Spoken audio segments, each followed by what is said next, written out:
It's a relief to see you all made it back in one piece. Huh? Feels like there's quite a few people missing. Where's Flint's and the others? And what about Nefer? I returned ahead of them. Flint is helping Aino and Anefa to set up the decoys and buy us some time. As for Miss Nefer...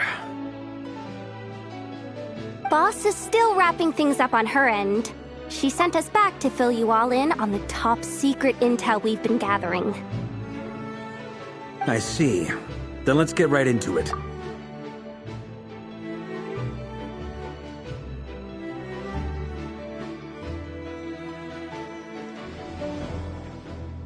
But first, who do we have here? You brought someone else in to help?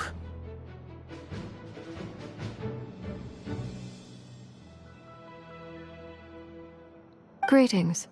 I was invited here to help as a longtime Tea Party companion of Columbina's. You may call me Arlecchino. Surely it can't be.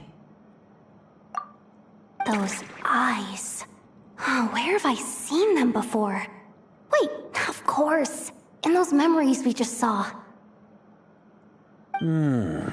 The only Arlecchino I know is the fourth of the Fatui Harbingers.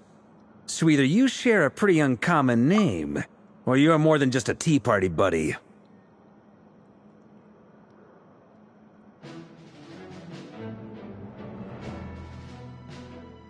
You are well informed, Grandmaster. A man from Mondstadt living all the way out here in Nodcry, and yet the people and affairs of Snezhnaya seem to hold a special place in your heart.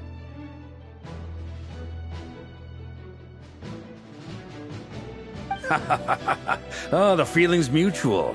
Sounds like you know all about who I am, too. A Fatui Harbinger.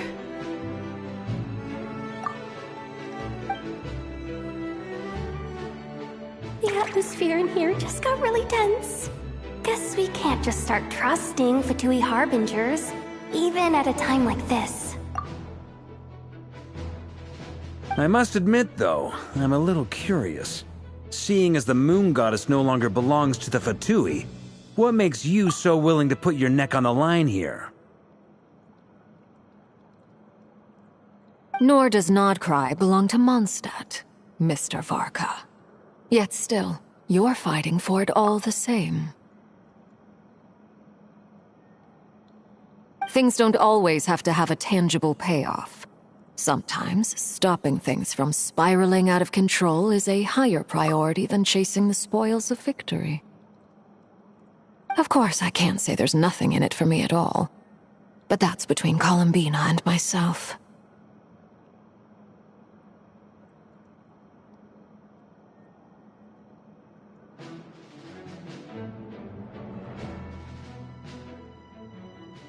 Forgive me. I don't mean to doubt you. It's just that the Fatui really have been the source of many of our troubles. We have our own way of doing things here in Nodcry.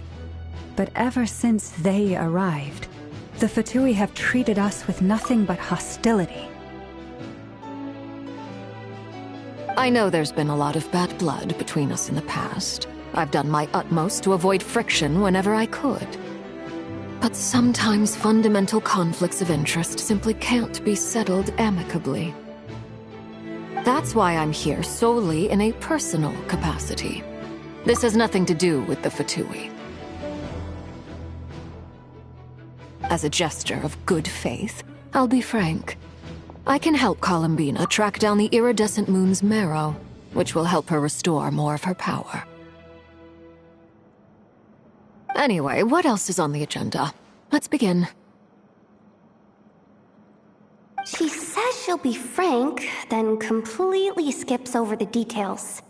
Looks like she doesn't want to give away too many secrets after all. But she clearly wants to change the subject. It'd be awkward if I tried to bring it up again now. I guess we'll just have to go along with it. She's the fourth of the Fatui Harbingers after all. One look and you can tell she's not someone you'd want to mess with.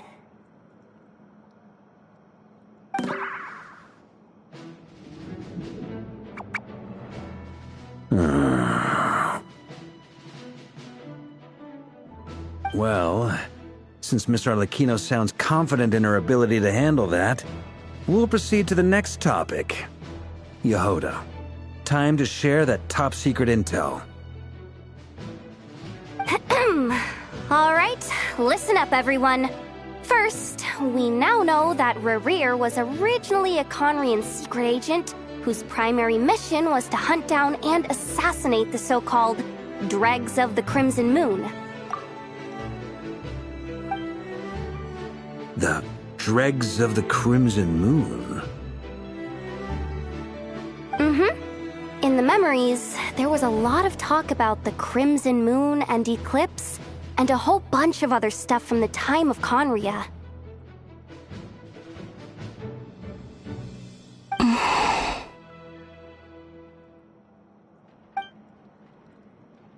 To my knowledge, those were the names of two different Conrian dynasties.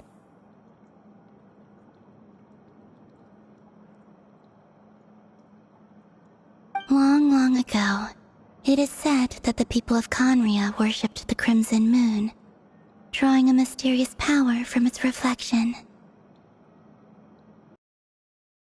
One day, a coup saw the Crimson Moon eclipsed, hence the name of the new dynasty that replaced it, and how it became the new emblem of Conria.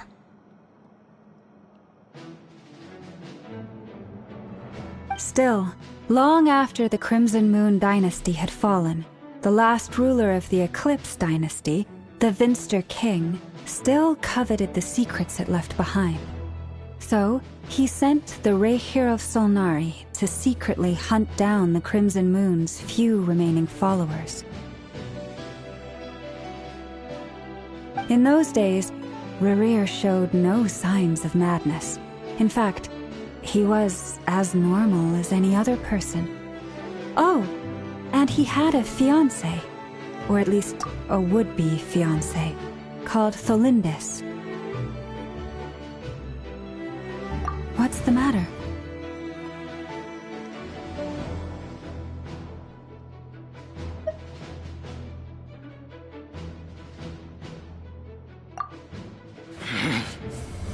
Stephanie, granddaughter, Flinders.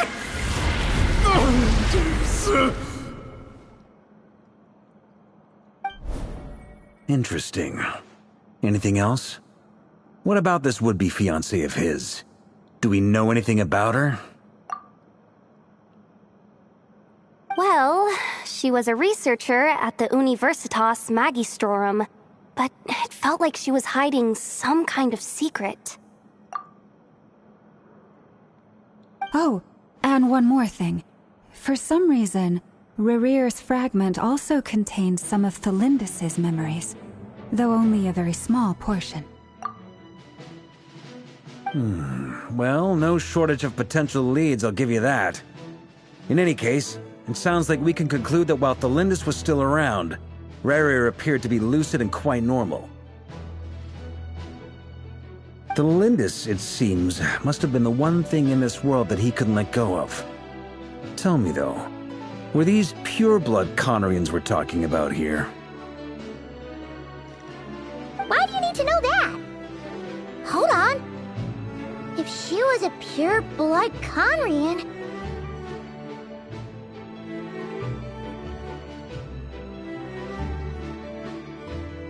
Oh yeah! Just like how it was with the captain! If we could somehow find her, do you think there's any chance Rerir might regain some of his sanity? It's possible, but it would take a miracle.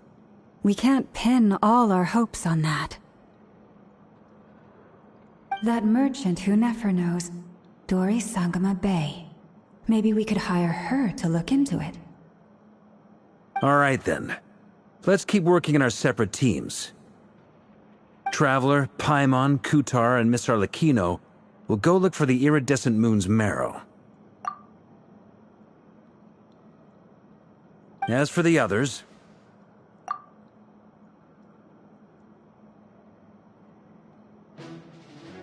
On the way over here, I noticed that the wild hunt monsters had grown even more frenzied in their search for Kutar.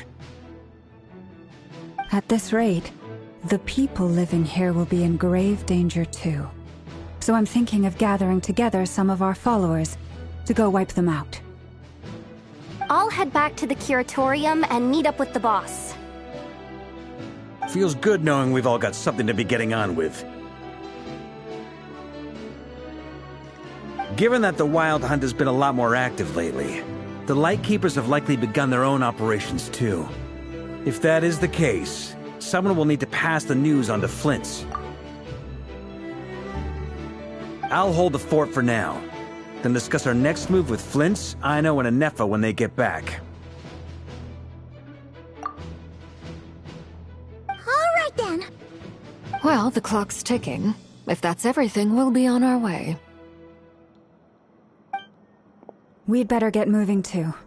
We'll try to buy you as much time as we can. Relax. Just do your thing. Now, I decided to call in some backup since things are getting so hairy. Our reinforcements should be here any minute now. Stay safe, everyone. Dismissed.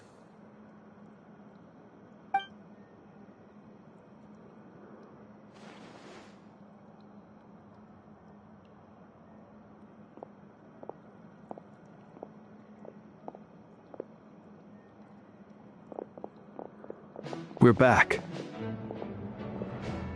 Did we get here a little early? Or a little late? A tad late. The others have already set off. To summarize, our resident moon goddess has found us a new ally, and Boss Nefer has uncovered some promising info. Everything going smoothly on your end? Not great.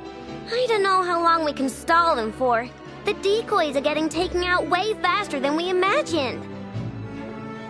I'm gonna make some more later, but I need a timeout first. I'm so tired right now. Oh, right! Inefa, could you fill in Uncle Varga on what we just discussed with Flint's?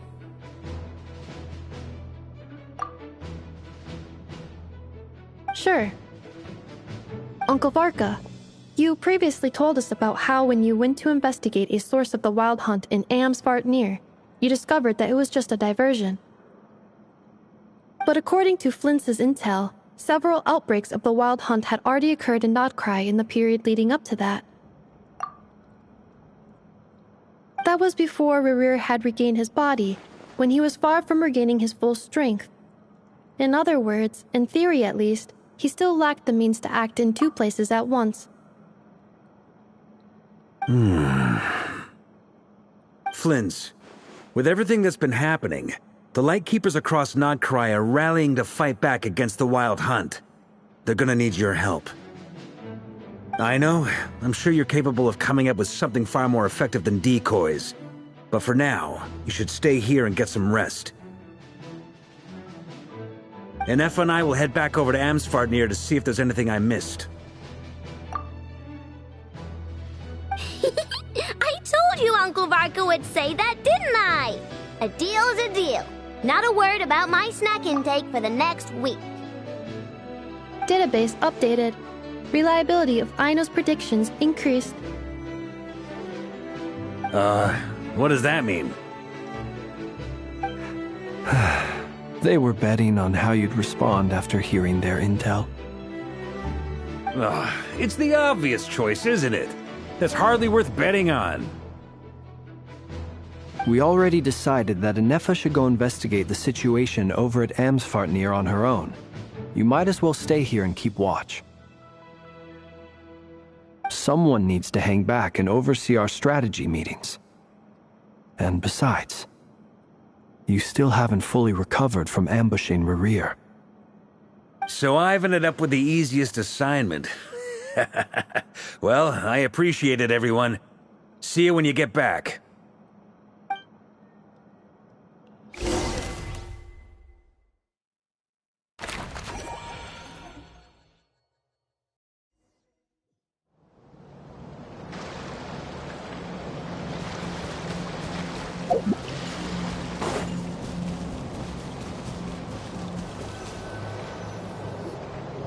Here, this will serve as a good spot to cross over.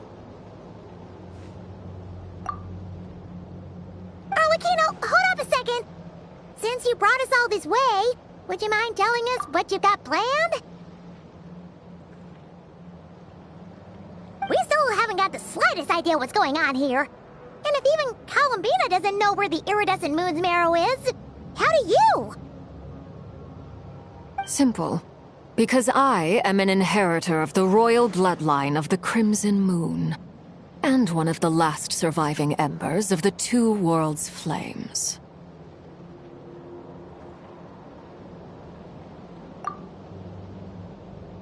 Huh? Are you serious? Isn't you're a descendant of that Crimson Moon dynasty we were just talking about? The one from ancient Conria? Your surprise is understandable. I was also taken aback when I first learned of it. But the more I thought about it, the more I realized the signs had been there all along. Discovered I could wield a very special kind of fire. It coursed like blood through my veins and smoldered away inside my nerves. What's more, whenever I experienced strong bursts of emotion or drew too deeply on this power, it was like some kind of presence within the fire would begin to gnaw away at me, consuming me from the inside out.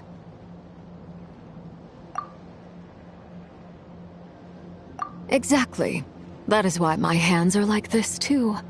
At first, I saw it only as a curse. But once I became a harbinger, the jester apprised me of the truth.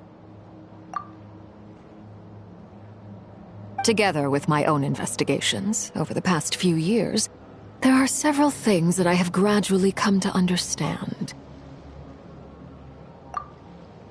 For instance, take the so-called Crimson Moon. In truth, it is nothing more than the shattered remnants of the iridescent moon, fused with the abyss to prolong its lifespan.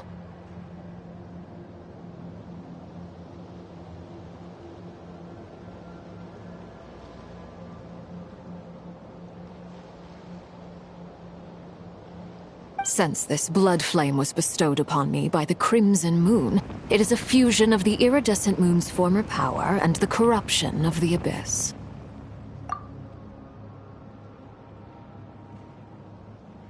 You all understand the nature of the abyss well enough. I draw upon its power, and in return, it hungers for my soul. This strange blackness is the mark of corruption it has left behind.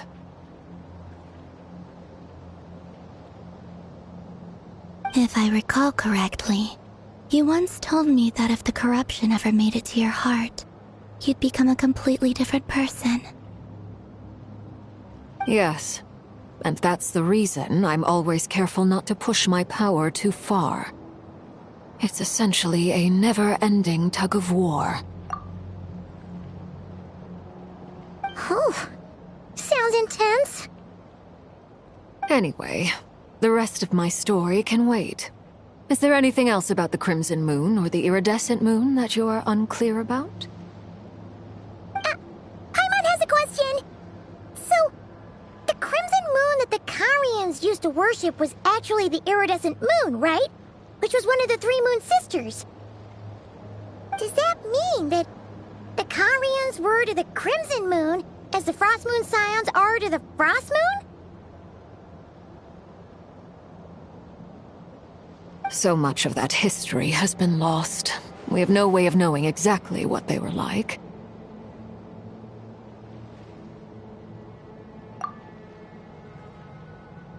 But I would suspect that the Conrians weren't as devout in their moon worship as it might appear. The iridescent moon's remains simply served as their link to the Abyss. Later on, perhaps someone discovered a way to make direct contact with the Abyss. Or maybe there was some kind of ideological divide. Either way, a dissenting faction staged a coup and drove out the royal heirs of the Crimson Moon dynasty. Still, even with the dark sun looming high overhead, the Crimson Moon's glow never truly faded. If you want living proof, it's standing right before you. The first time we met, I sensed something familiar in your presence. When I looked at you, I felt I could see that mysterious red moon in the corner of my eye.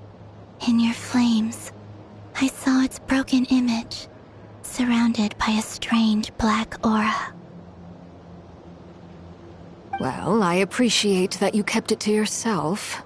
Much about the Crimson Moon is still a mystery, and I'd prefer not to end up as the object of an insane research project.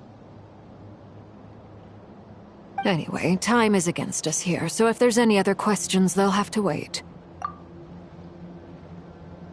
I just want to make sure I've got one thing straight. In her letter, Sandrone mentioned that since you are unable to contain the iridescent moon's marrow yourself, you intend to leave it in my custody. Correct? That's right. For now, it's the only way I can pay you back for your help. The iridescent moon is already part of who you are, so with its marrow in your possession, you'll be even more powerful. Deal. Then let's get started. Get what started? What does this place have to do with the Crimson Moon? When I first became a Harbinger, the Jester gave me a book called Paranhari, also known as Leobranto Innamorato. You should be able to buy a copy next time you're in Fontaine. It's a love story set in the Crimson Moon era. But setting aside the tangled romances of its characters, it also records a few interesting details. In the Crimson Moon era, or so the story goes, there was an orphanage that received children from beyond the bounds of this world, and subjected them to a peculiar induction ceremony. Beyond the bounds of this world? For real? And what kind of induction ceremony? The Crimson Moon sages looked beyond this world for beings with powers that surpassed the gods. But fearing they might lose control, they subjected these children to a process of refinement.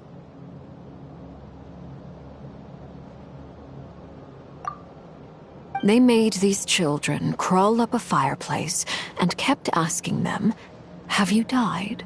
Did you see it?" Until they finally admitted to having died and seen a crimson moon. The adults embraced the children who passed the ritual, telling them Within the fireplace, you have traversed the flames between two worlds. Here and now, you are born anew. The book leaves much unsaid, but I suspect that this was their way of branding the children they had enrolled, leaving an indelible mark upon them so that they would forever live in the Crimson Moon's light. That explains why I can't sense the Crimson Moon's marrow in this world. It makes sense that it would be sealed in a special space that can only be accessed temporarily through some kind of ritual. But there's no fireplace here. Do you see a chimney anywhere? Oh, are we supposed to build it ourselves? Okay, fine. Paimon will go find some bricks. That won't be necessary. The fireplace is purely symbolic. The key to the ritual is crossing the flames between two worlds. In other words, the flames that burn within me. Those burned away by such flames leave behind a kind of ghostly afterimage in the world. In the days of Conria, people believed they could be used to bridge the gap between the two worlds of life and death. In short, I can open a passage to that space for you. That's the easy part. The catch is I'll need to stay on this side to keep the passage open, so I won't be able to come with you. Once you're inside, you'll have to find your own way.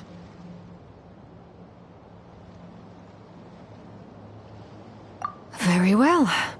Then I'll open it up. Traveler, spare me a little more moonlight if you would. I may need it.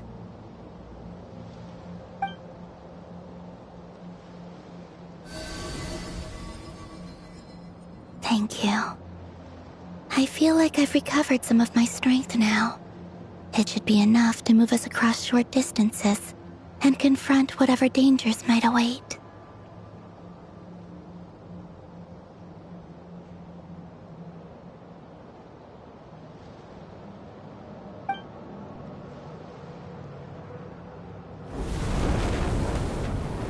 Mistress of the seven hues of ages past, great mother of the present, crimson-clad sovereign of the two realms, by fire severed, by fire renewed, I offer myself now and beseech your descent.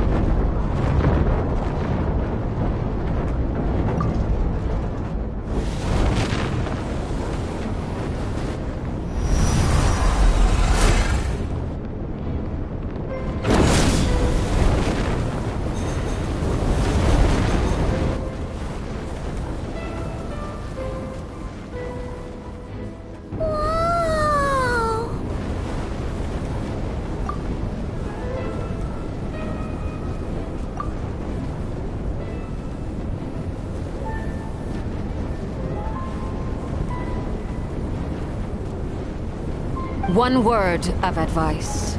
As you're crossing over, no matter what voices you hear, do not answer.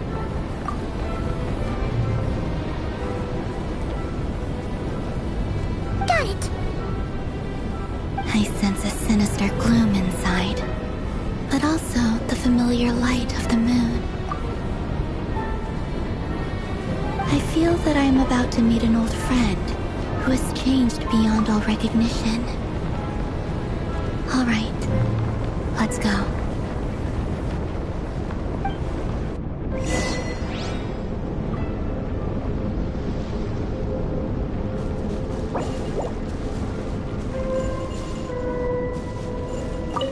Seismic changes often begin with small windows of opportunity. This could be your window.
presence and great new death and rebirth.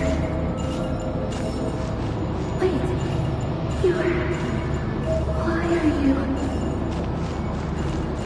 You have crossed over from another world, transcended fate itself. I have no right to.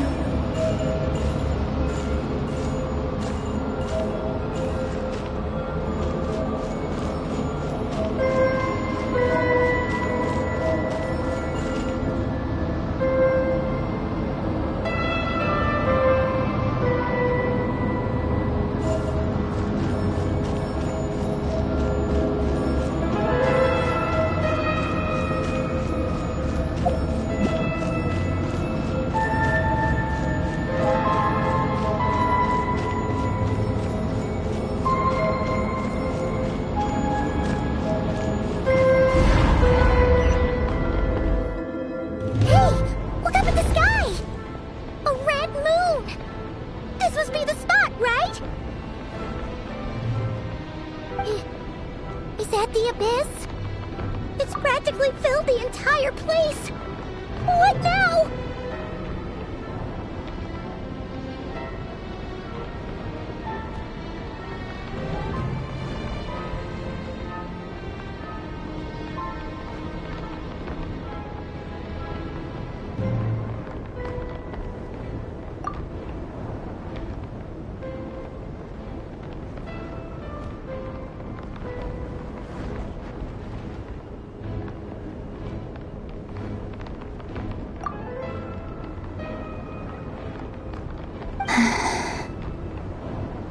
What a tragic sight.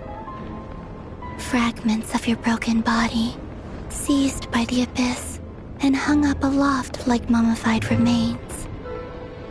Iridescent moon, was this truly what you wished for?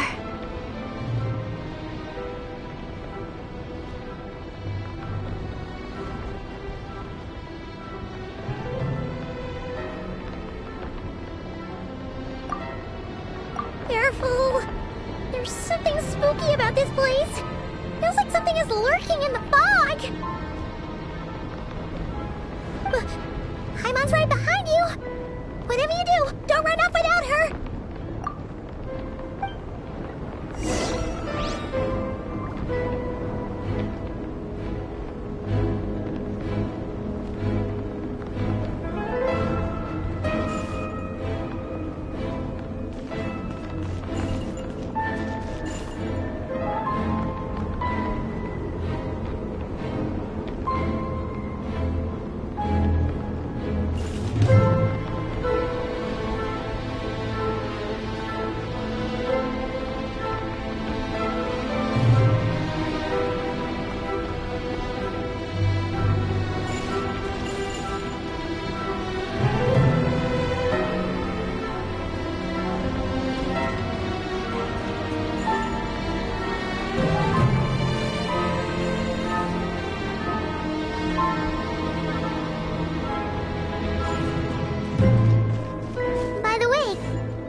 Tell us that the iridescent moon had shattered into pieces? How is that possible?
like I thought. It was only a facade.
Receive my blessing.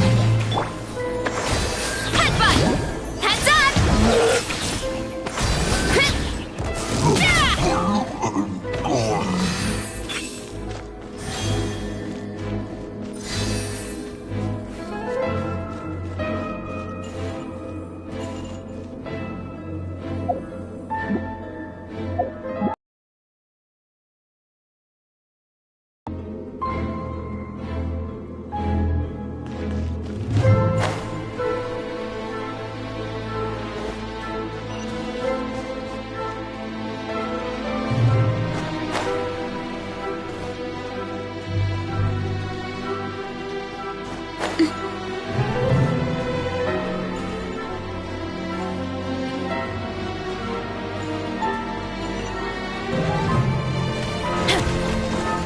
Allow me! Go claw! Branch into song. Yeah! Look out below! Ow, ow, ow! Hey! Running late again.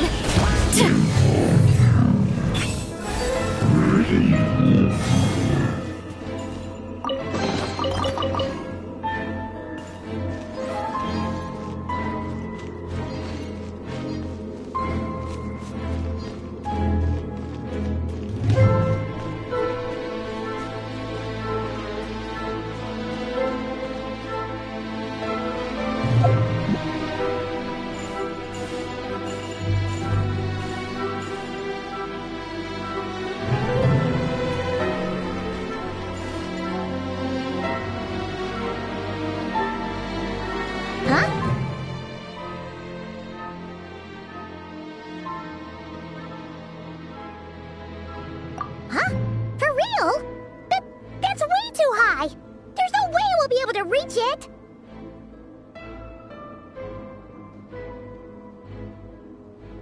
No. I'm not sensing anything up there. It's coming from under the mountain.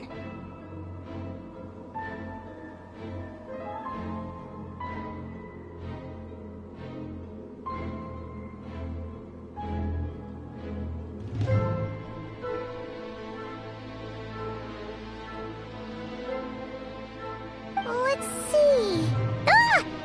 There's some kind of weird shadow over the water!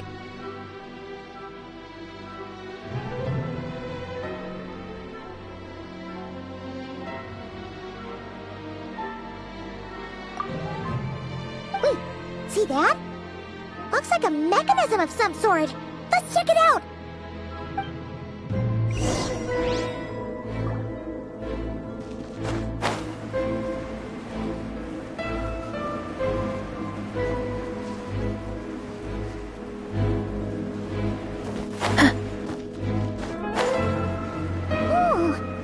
Looks like a device from the time of Karia. Maybe people once came here to study the Crimson Moon's domain, and they left this behind. Oh, if we can activate it, we might find some clues.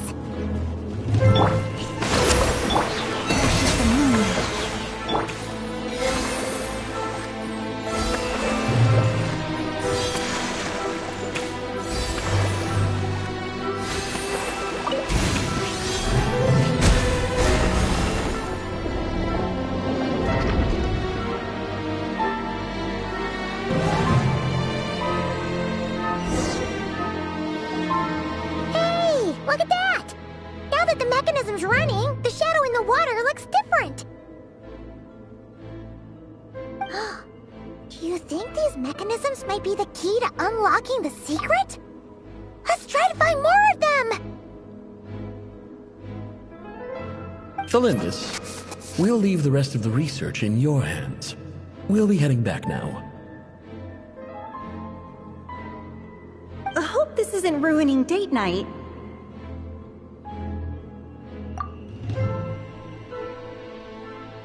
Ugh. Mind your own business. Just leave me some snacks on the table. Felindis?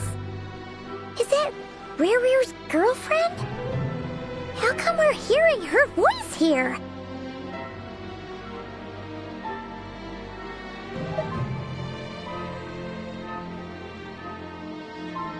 Oh yeah! So, do you think she was studying this strange space all along? The Abyss has made this space extremely unstable. Maybe that's why some of the things she said and did were preserved here, like echoes or after images.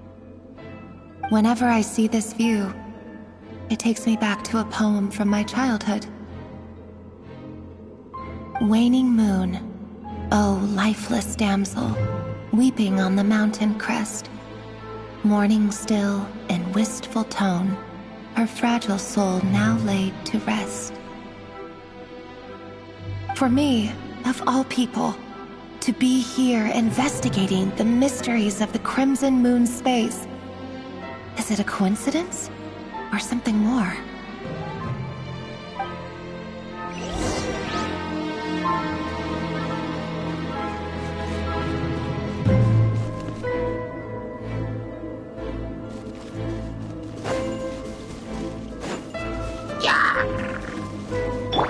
Allow me! Receive my blessing. Chew on this!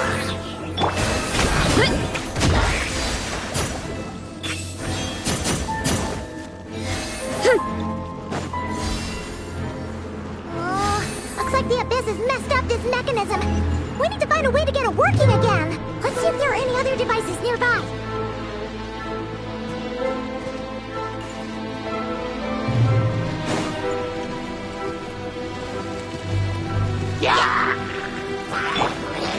Rest and rebuild! Headbutt! Charge! Oof! Kapow!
See. So the moon marrow, or rather the power of the 3 moons, is the key to unlocking. If it really does exist, then maybe this madness can finally be put to an end.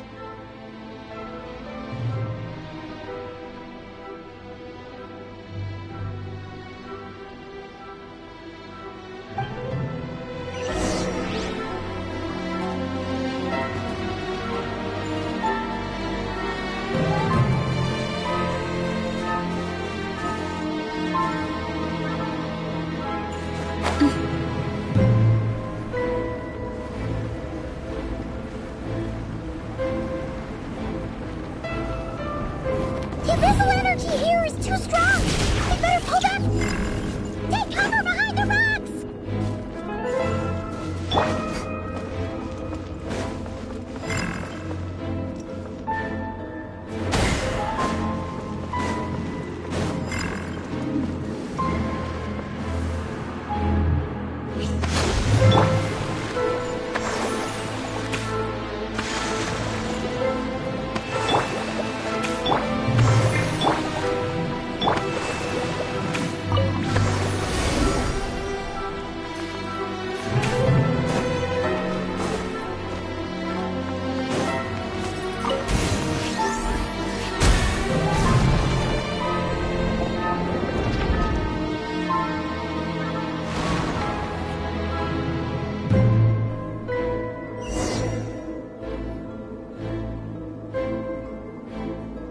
With the Abyss inhibitors in place, I should be able to access the chamber with the moon marrow.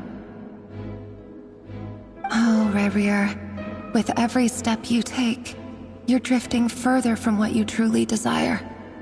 But you're not the root of the problem. Ever since that outsider set foot in Conria, the Vinster King has sunken deeper into madness.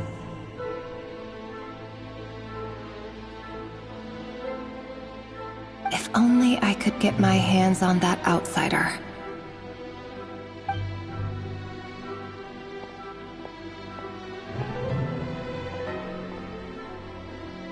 Hey look! The moon's reflection is back to normal! Elendis' voice mentioned a chamber with the moon marrow. Do you think maybe it's hidden in the moon's reflection? It must be. For within it, I sense the fragile aura of a dying soul. Then there's no time to lose! Let's go!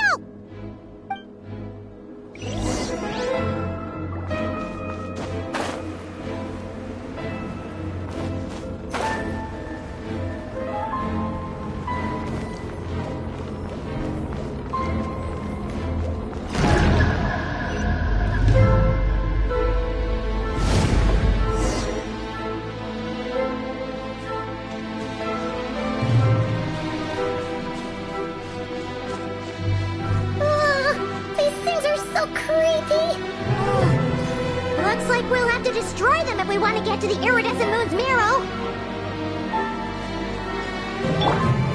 Hold the line.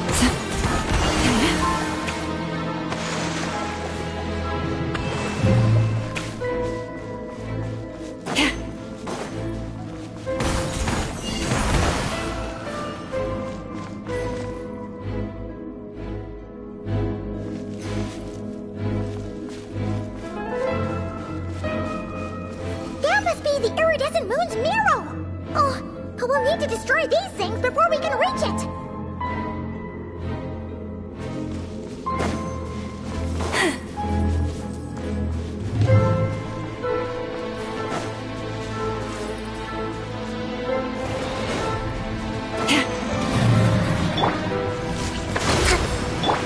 Lush as the moonlight.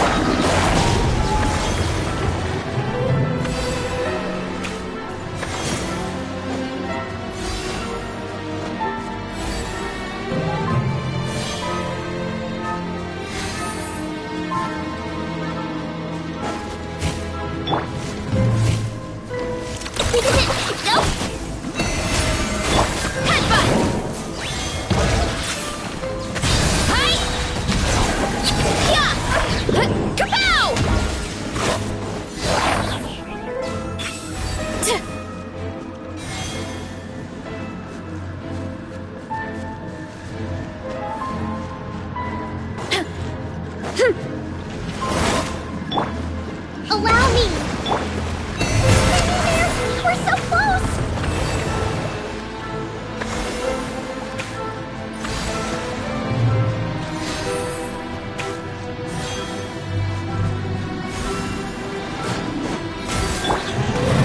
Let's move out. Rest and rebuild! Branches aside.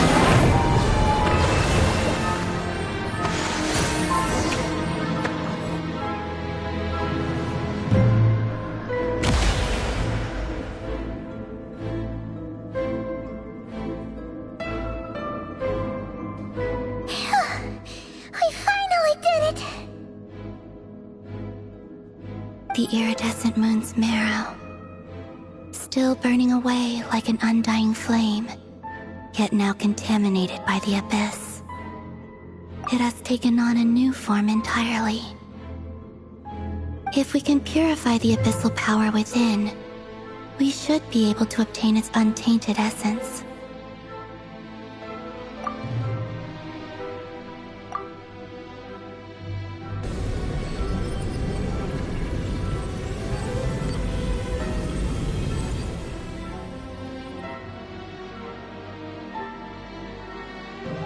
It's so cold.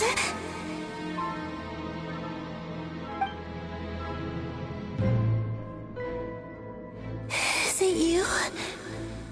Are you here? Huh? Are you talking to us? At long last, I can see you once more. Our fates have crossed, and I am finally free. I'm sorry, I lied to you. Even knowing what was to come, I still couldn't let go of the fear in my heart as death drew near. The moment the moon shattered, my body began to split apart piece by piece. Like I was being cut into pieces by 1,000 blunt blades. My thoughts scattered as the cold crept in, but I could not bear to fade away like that. Tell me, what was it that brought you to us all that time ago? If only I had possessed your courage, then I might have been spared this torment more painful than death. You look so puzzled. That's how I felt too when I first saw you. But trust me when I say that everything happens for a reason. Farewell, Hypo.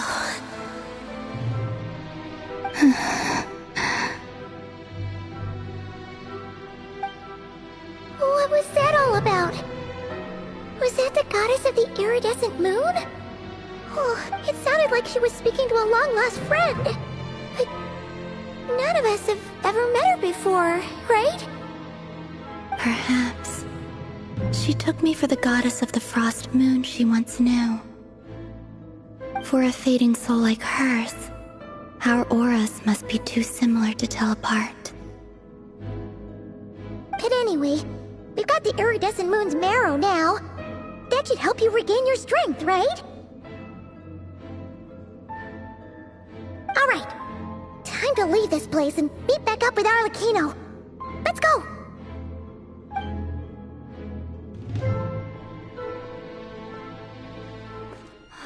That's odd. This place looks different than when we came in. Waning moon, Huh? oh lifeless damsel. Oh.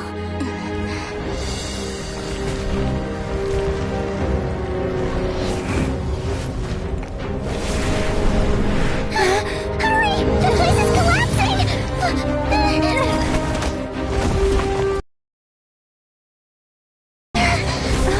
Who's it? The abyss? Now we've taken the moon marrow. All that's left here is a dark will. It will show us no mercy.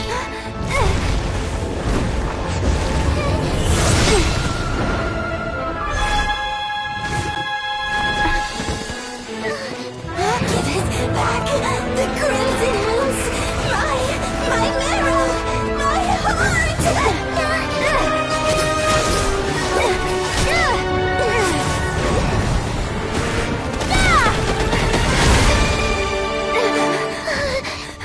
Finally! Huh? Oh no! The exit's blocked! They're back! Now what do we do? This is where you fall.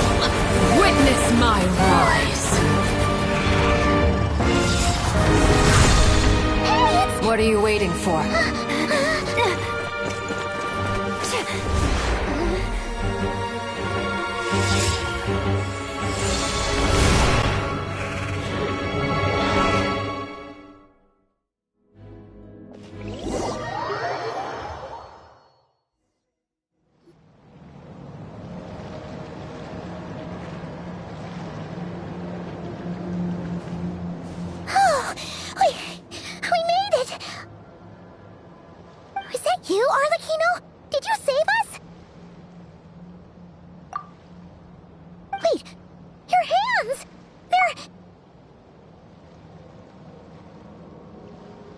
Oh, this?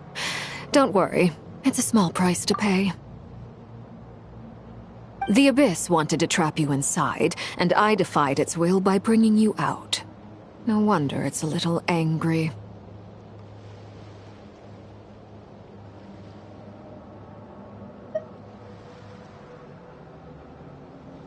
No. I have paid the price, albeit a small one, and it cannot be undone. My hands have already fused with the Abyss. Purification would simply destroy whatever's left of them. But surely...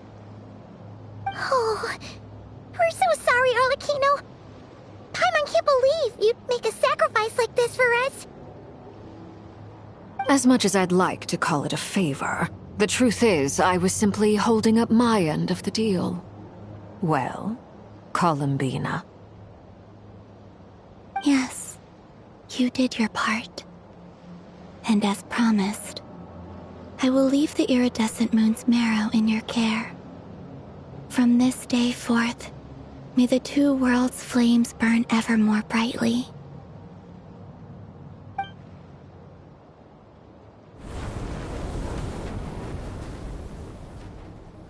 I'll take that as a blessing. Now, Columbina, give me your hand. Accept this moonlight I offer in return.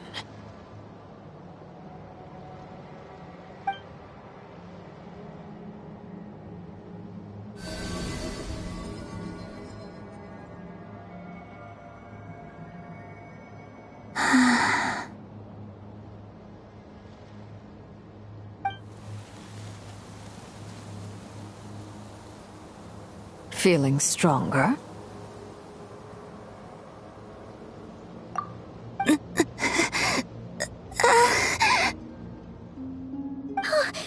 Columbina, are you okay? I'm fine.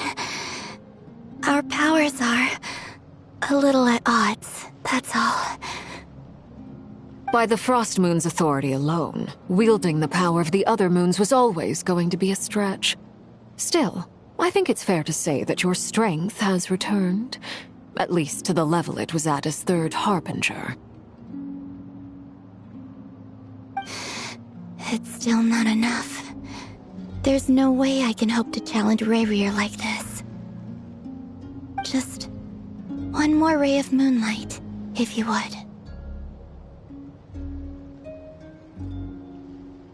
It's okay. I can take it.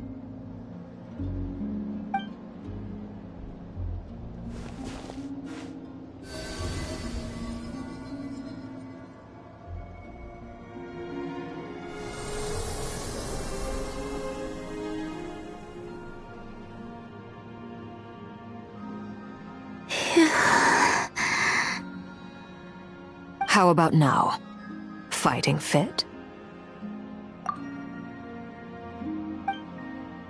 At the very least, I won't have to stay hidden like before. I want to see him gone from Not Cry. The Rayheer of Solnari and his wild hunt must be sent back where they belong. Well, it's good to have something to aim for. You certainly seem more alive now than you did earlier. When I first met you, you didn't strike me as a ray of moonlight. More like a wisp of fog drifting in from who knows where, ready to scatter at the first sign of a breeze. But now, you're full of vitality, just like the Frost Moon, once the brightest of them all. May you keep shining, Columbina. This is who you are. Thank you. Look after yourself too, Arlecchino. I know you have plans of your own, and that's why you're always seeking to grow stronger. But whatever you're after, don't let the Abyss take a hold of you. I do not wish to see you go down the same path as Rayrier. I appreciate the concern, Columbina. Although perhaps it's time you took a new name. A new name? Kutar, the Moon Maiden, Columbina, they're nothing more than code names. They describe who she is and the roles she's played, but they're not her real name. We often use code names in the House of the Hearth, too. But it's knowing your real name that keeps you grounded. Up till now, you've been living a wandering life, so you've probably never really cared. All I'll say is this. Once you've defeated Rerir, give it some thought. All right, that's it from me. I'll get you back safely first, then go meet up with Sandrone. You're the best!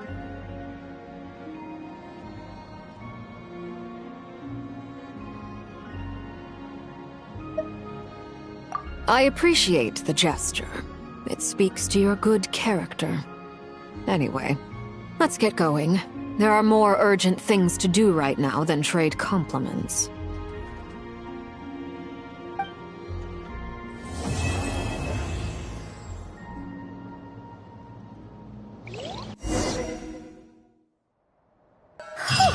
It was a close call, but we got the iridescent moon's marrow and restored Columbina's strength, and that's all that matters. In other words, mission accomplished. Paimon wonders how everyone else is doing.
Have you decided where you will go from here? If not, why not find a patch of soft grass and rest a while?